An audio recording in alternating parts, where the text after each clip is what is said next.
Oke, saudara-saudara semuanya, kita lanjutkan materinya ya.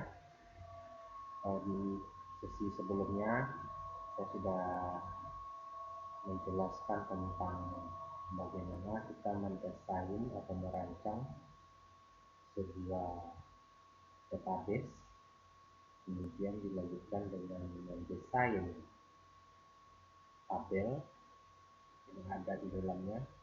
Kemudian dalam database itu biasanya ada beberapa tabel, dan tabel-tabel itu satu dengan yang lainnya itu saling berrelasi.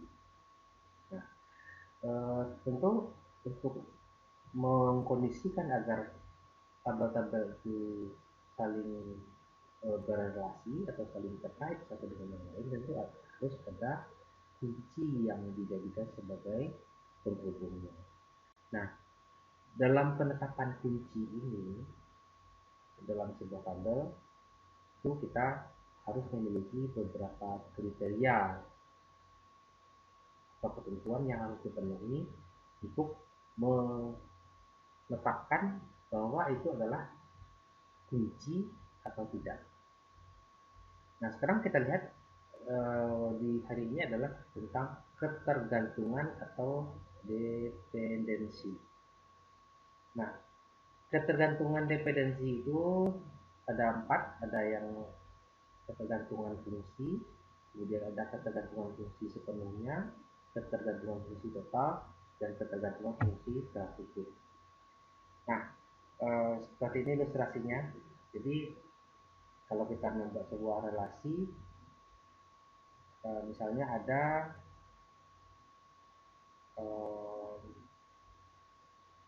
dalam sebuah tabel ada 2 variabel atau 2 field. Nah, kemudian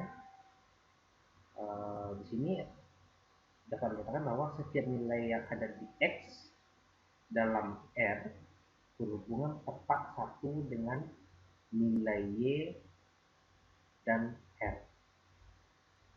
Jadi misalnya satu nim memiliki satu nama. Nah, jadi itu ketergantungan secara fungsi. Saya contoh sini ya. Dalam contoh di sini ada nama tabelnya MHS, itu ada NPM nomor pokok mahasiswa, kemudian di dalam tabel yang sama MHS ada nama, artinya satu nilai NPM terkait langsung dengan satu buah nama. Ini namanya adalah Joni IPM-nya adalah 001. Jadi itu terkait secara fungsi. Nah, kalau kita lihat mata kuliah dengan NPM ini tidak memiliki ketergantungan secara fungsional, jadi tidak tergantung secara langsung. Kemudian misalnya ada di sini nomor mahasiswa di sini 2003 24 001, nama materinya sistem basis data, kan nggak ada hubungan, tapi nggak ada hubungan sama sekali ya.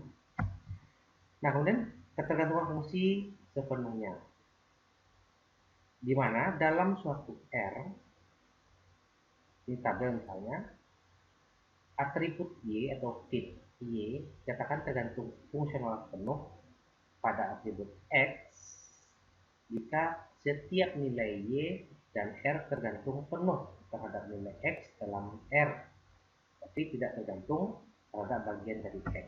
Ini contohnya ya. Nah, contoh di sini seperti pada saat kita mengolah data nilai, itu mendapatkan nilai, misalnya nilainya A di sini misalnya, itu ada kaitannya untuk kode mata kuliah apa, berarti ini merujuk kepada tabel mata kuliah. Kalau ini merujuk pada tabel mahasiswa, berarti ada 2 tabel yang direlasikan. Nah, nanti kan didapat nilai, sehingga nilai ini nggak bisa berdiri sendiri. Kalau misalnya saya buat A di sini cuma ada NPM, itu akan muncul pertanyaan, itu mata kuliah apa. Kalau lebih lanjut lagi, itu dosen siapa yang memberikan nilai. Kalau ini kan sudah cukup sebenarnya, NPM 001 misalnya dengan kode mata kuliahnya ABC, nilainya adalah H misalnya. Tapi H itu jelas kedudukannya. Artinya H ini nggak bisa berdiri sendiri kalau nggak ada kode mata kuliah dan nomor pokok mahasiswa. Nah, kemudian ketergantungan total itu atribut Y dalam suatu R, jadi dalam tabel R memiliki ketergantungan total pada atribut X jika nilai Y tergantung fungsional pada X dan Y. Contoh misalnya seperti ini, di dalam data pegawai misalnya ada nomor pegawai, nama, tempat lahir, tanggal lahir, alamat. Jadi itu memiliki ketergantungan total, gitu. Artinya itu satu tabel, satu report. Nah, nomor pegawai kaitannya dengan nama. Nah, artinya nama itu nggak bisa berdiri sendiri kalau nggak ada nomor pegawai. Berarti tempat lahir, tanggal lahir, alamat nggak mengaruh. Jadi kalau yang tergantung total itu adalah nama terhadap nomor pegawai. Kemudian ketergantungan transitif atribut Z. Nah, jadi ada atribut berikutnya dalam tabel yang sama. Dalam suatu R dikatakan tergantung secara transitif pada X atau C primer. Jadi X itu adalah C primer. Dan jika Y tergantung pada X dan Z tergantung pada Y, artinya Z ini tergantung pada Y ini. Jadi nilai Z ini tergantung pada Y. Misalnya ini nama, ini NTM misalnya. Ini ada nilai Z tergantung pada Y. Berarti misalnya ada tanggal lahir, berarti tanggal lahir itu tergantung pada nama. Ini namanya itu misalnya namanya Andi, lahir pada tanggal sekian. Artinya itu adalah milik dari data Andi. Nah, kalau contoh di sini, misalnya nomor faktur. Kemudian kalau nomor faktur ada kode pelanggan gitu. Itu pelanggan ini tergantung dengan kode pelanggan. Nah, jadi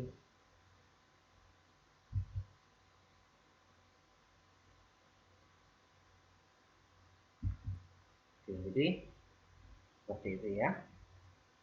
Nah, untuk tugas hari ini saya ingin memastikan kembali agar saudara membuat tabel,